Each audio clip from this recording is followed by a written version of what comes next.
ഏറ്റവും പുതിയ കാലാവസ്ഥാ മുന്നറിയിപ്പ് വരുമ്പോൾ 8 ജില്ലകളിൽ റെഡ് അലേർട്ട് പ്രഖ്യാപിച്ചിട്ടുണ്ട്. ആ ജില്ലകളിലെ തത്സമയ മഴയുമായി ബന്ധപ്പെട്ട വിവരങ്ങൾ, അതോടൊപ്പം തന്നെ ജനങ്ങളെ മാറ്റിപ്പാർപ്പിക്കേണ്ട സാഹചര്യം ഉണ്ടായിട്ടുണ്ടോ, എവിടെയെങ്കിലും ആളുകൾ ഒറ്റപ്പെട്ടു പോകുന്ന സ്ഥിതിവിശേഷമുണ്ടോ, എന്തൊക്കെ തരത്തിലുള്ള ഏതൊക്കെ സ്വഭാവത്തിലുള്ള മുന്നൊരുക്കങ്ങളും തയ്യാറെടുപ്പുകളും സുരക്ഷാ സംവിധാനങ്ങളുമാണ് നമ്മൾ സ്വീകരിക്കേണ്ടത്. പരമാവധി അനാവശ്യമായ യാത്രകൾ ഒഴിവാക്കുക. വിനോദസഞ്ചാര കേന്ദ്രങ്ങൾ പലതും പ്രവർത്തിക്കുന്നില്ല, അതുകൊണ്ട് അത്തരം യാത്രകൾ ഒഴിവാക്കുക. സുരക്ഷിതമായ ഇടങ്ങളിലേക്ക് മാത്രം യാത്ര പോവുക. ഒഴിവാക്കാനാകാത്ത യാത്രകൾ മാത്രം നടത്തുക. അതോടൊപ്പം തന്നെ ഇലക്ട്രിക് കമ്പി വീണ് കിടക്കുന്നുണ്ടോ എന്ന കാര്യം ശ്രദ്ധിക്കണം. വലിയ മരങ്ങളുടെ ചുവട്ടിൽ നിൽക്കുന്നത് ഒഴിവാക്കണം. ഇങ്ങനെ തുടങ്ങി നമ്മുടെ ഓരോരുത്തരുടെയും ശ്രദ്ധ വേണ്ട ഒരു സമയം കൂടിയാണ് ഈ അതിതീവ്ര മഴയുടെ ഈ സമയം. ഇനി പ്രവചിക്കാൻ പറ്റാത്ത തരത്തിൽ മഴയുടെ സ്വഭാവം, കാലവർഷത്തിന്റെ സ്വഭാവം മാറുന്നു എന്നതാണ് മലയാളികളായ നമ്മൾ ഇപ്പോൾ കേരളത്തിൽ അനുഭവിക്കുന്ന മറ്റൊരു പ്രധാനപ്പെട്ട പ്രതിസന്ധിയും വെല്ലുവിളിയും. അതിനിടയിൽ പൊതുപ്രവർത്തകനായ ശ്രീ ഡിജോ കാപ്പൻ നമ്മളോടൊപ്പം ഈ ചർച്ചയിൽ ചേരുന്നുണ്ട്. ശ്രീ ഡിജോ കാപ്പൻ, ഈ നമ്മുടെ നാട്ടിൽ കാണുന്ന മറ്റൊരു വലിയ പ്രതിഭാസമാണ് മഴക്കാലത്തെ റോഡ് പണി.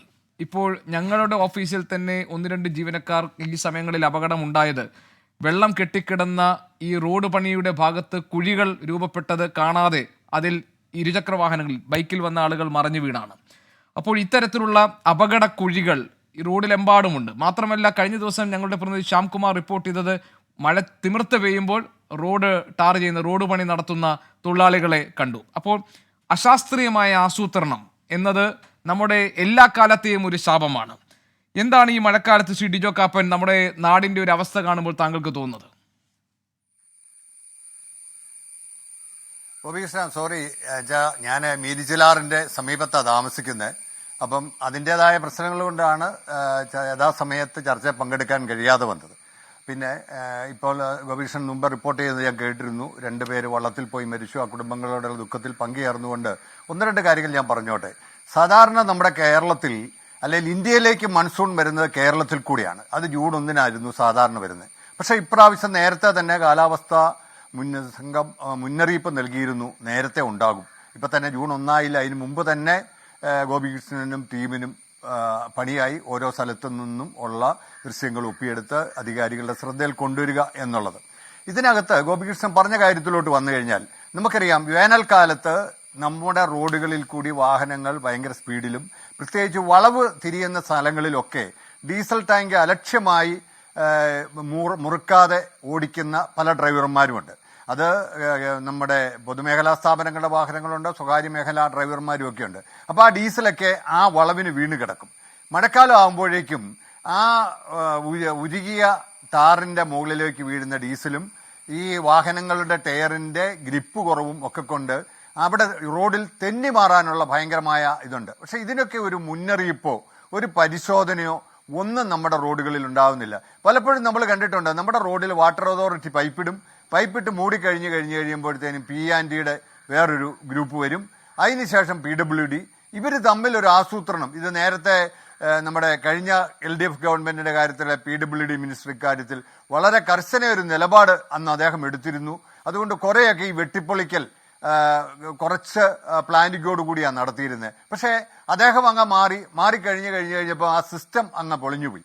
അപ്പൊ അതുകൊണ്ട് തന്നെയാണ് ഇപ്പൊ ഇന്നലെ സുരേഷ് ഗോപി കാലടി പാലത്തിൽ ഇറങ്ങി നിന്ന് അതിന്റെ ഒരു സൂപ്പർവിഷനൊക്കെ നടത്തുന്നത് കണ്ടു. ഇത് ആരുടെ കുഴപ്പമാ?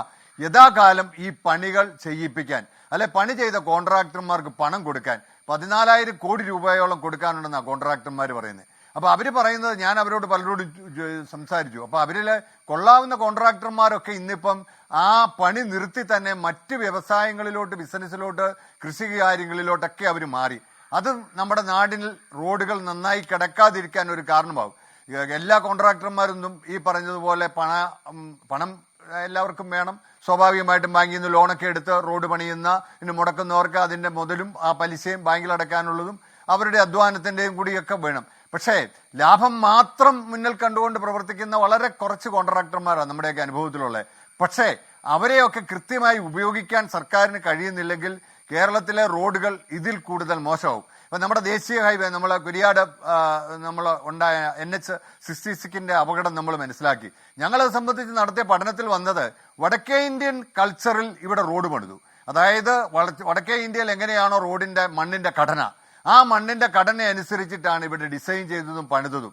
അപ്പം നമ്മുടെ ഇവിടെ നമുക്കറിയാം വയൽ നികത്തി അതിന് മുകളിലേക്ക് ഒരു മല ഇടിച്ചു കൊണ്ടെന്ന് വെച്ചാൽ സ്വാഭാവികമായിട്ടും ആ വയലിലെ ചെളിയിലേക്ക് അമിത ഭാരം എത്തിക്കഴിയുമ്പോൾ അത് രണ്ട് സൈഡിലേക്ക് സ്കിഡ് ചെയ്തു പോകും.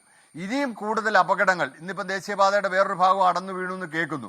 എന്തായാലും അപകടങ്ങൾ കൂടുതലുണ്ടാവും. അപ്പൊ ഇങ്ങനെ കോൺട്രാക്ട് കൊടുക്കുമ്പോൾ ഒക്കെ ആ പ്രാദേശികമായ എക്സ്പെർട്ടൈസേഷൻ ഉള്ള ആളുകളെ കൂടി അതിനകത്ത് ഉണ്ടാക്കണമെന്ന് ടെൻഡർ കണ്ടീഷനിൽ വെക്കണം. അതാണ് ഈ കേരളത്തിനോട് ചെയ്യാവുന്ന NHAI അതോറിറ്റിക്ക് അല്ലെ കേന്ദ്ര ഉപരിതല ഗതാഗത വകുപ്പിന് ചെയ്യാവുന്ന കാര്യം.